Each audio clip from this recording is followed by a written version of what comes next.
Assalaamu calaykum waraxmatullaahi wabarakaatu. Waan idin salaam asxaabay meel walba adduunka ka joogtaan. Maanta waxaan idin wadaa saad ku heli kartaa dharkii season 14ka isagoon weli seasonku bilaabmin, adoo si bilaash ah ku helaya intaanu seasonku bilaabmin.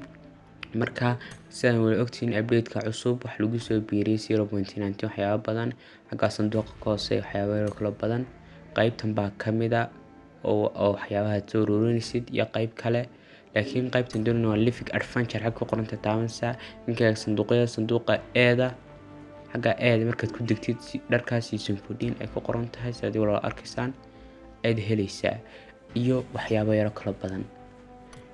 xagga biiga meesha bii ku qoran tahay dad degtid xaafadaha xagga bii ku qoran tahay ku degtid waxaasoo kale aad helaysaa. Iida saasna dharkii season 14ka aad helaysaa iyo hadiyado kala badan.